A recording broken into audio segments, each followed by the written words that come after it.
ओम पितृदेवाय नमः। दर्शकों, हमने एक वीडियो बनाया था कि पितृ तर्पण कैसे करें और श्राद्धों में अपने पितृ देवताओं को भोजन कैसे दें, ब्राह्मणों का पूजन किस तरह से करें। इसके लिए हमने विस्तृत रूप से वीडियो बनाया था जिसे आप लोगों ने बहुत पसंद किया है, तो आप सभी दर्शकों का बहुत बहुत धन्यवाद है।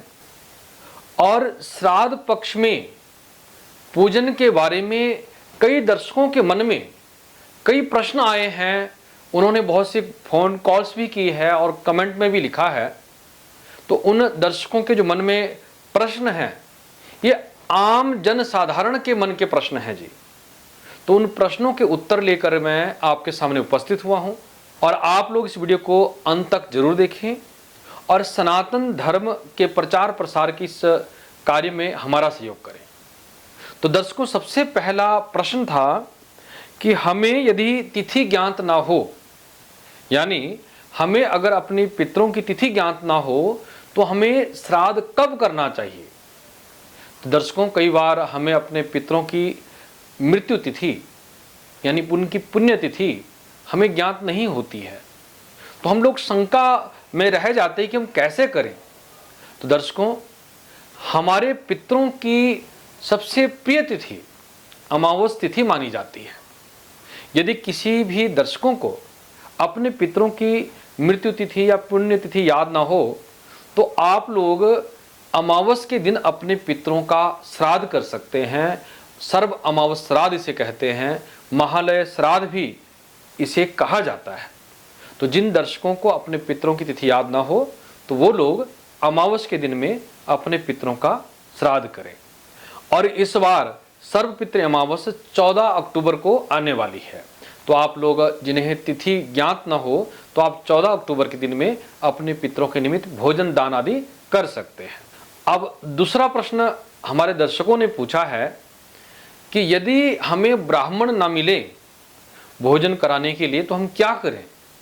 तो दर्शकों, वैसे तो हमारे शास्त्रों में लिखा गया है कि ब्राह्मणों को भोजन कराना सर्वश्रेष्ठ माना जाता है, परंतु विष्णु रूप ब्राह्मण तो होते ही हैं, परंतु हमारे जवाई वो भी हम विष्णु रूप मानकर उनका पूजन करते हैं।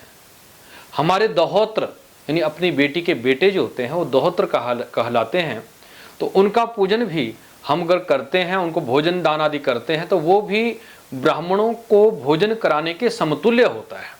इसी प्रकार अपनी बेटियों का पूजन आप कर सकते हैं, उन्हें भोजन आदि करा सकते हैं, परंतु अपने बेटे को या अपने पोते को आप पितरों के निमित्त भोजन नहीं करा सकते। साथ ही यदि आपको ब्राह्मण ना मिले तो आप लोग किसी जरूरतमंद व्यक्ति को भोजन करा सकते हैं। आप किसी मंदिरों में, गुरुद्वारा में, आप भंडारा में अपना सहयोग कर सकते हैं। अगर ये भी संभव ना हो तो आप सूक्ष्म रूप से कुछ मिठाई और कोई तरल पदार्थ या पेय पदार्थ, जैसे कोई जूस हो सकता है, दूध का गिलास हो सकता है, या तरल पदार्थ अपने पितरों के निमित्त आप जरूर किसी सुयोग्य व्यक्ति को दें या जरूरतमंद को दें। ऐसा करने से हमारे पितर प्रसन्न होते हैं और यह दान भी हमारे लिए पुण्यकारी होता है।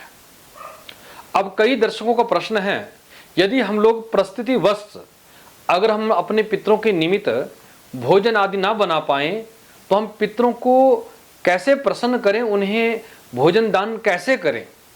तो दर्शकों, हमारे शास्त्रों में इसका भी उपाय बताया गया है।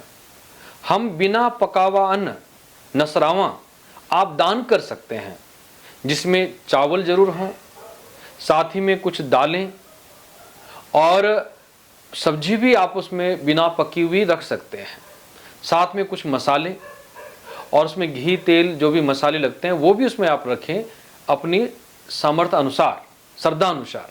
तो वो आप किसी सुयोग्य ब्राह्मण को दे सकते हैं या किसी जरूरतमंद को दे सकते हैं। अगर आप ये भी दान करते हैं उससे भी हमारे पितृ प्रसन्न होते हैं। पर एक बात का जरूर ध्यान दें, उसमें तरल पेय पदार्थ होना जरूरी है। जैसे आप फलों का रस दान कर सकते हैं, आप दूध दान कर सकते हैं, या आप जल का दान जिसे हम घट दान कहते हैं वो भी आप कर सकते हैं। दर्शकों, यदि आप नसरावा भी ना दे पाएं तो आप कम से कम अपने पितरों के निमित्त कुछ एक मिठाई, तरल पदार्थ जैसे जूस, दूध या जल ये आप जरूर दें, और इसके साथ साथ में दक्षिणा जरूर दीजिएगा। अब हमारे कई दर्शकों ने प्रश्न किया है कि यदि हम लोग अपने पितरों के निमित्त तर्पण न दे पाएं तो उसका क्या विकल्प है। तो मैं आपको बताना चाहूंगा कि यदि हम लोग विधिवत तर्पण न कर पाएं तो हम लोग पीपल की वृक्ष की पूजा करें, क्योंकि पीपल में भगवान विष्णु का वास होता है, हमारे सर्व पितरों का वास होता है। तो आप पीपल की पूजा करें, पीपल को आप दूध युक्त और तिल युक्त जल चढ़ावें, और इसी के साथ साथ में आप पीपल की जब पूजा करें, ओम नमो भगवते वासुदेवाय नमः मंत्र बोलते हुए उनका पूजन करें। वहाँ पर तिल के तेल का दीपक जलावें, यथाशक्ति पीपल की पेड़ की पूजा करें। ऐसा करने से भी हमारे पितृ देवता प्रसन्न होते हैं। अब अगला प्रश्न हमारी बहनों ने किया है, क्या महिलाएं भी अपने पितरों के निमित्त तर्पण दे सकती है। हमारी बहनें भी, महिलाएं भी अपने पितरों के निमित्त विधिवत पूजन कर सकती है, तर्पण कर सकती है, पिंड दान आदि, भोजन दान आदि जो भी पुरुष कर सकते हैं वो महिलाएं भी कर सकती है।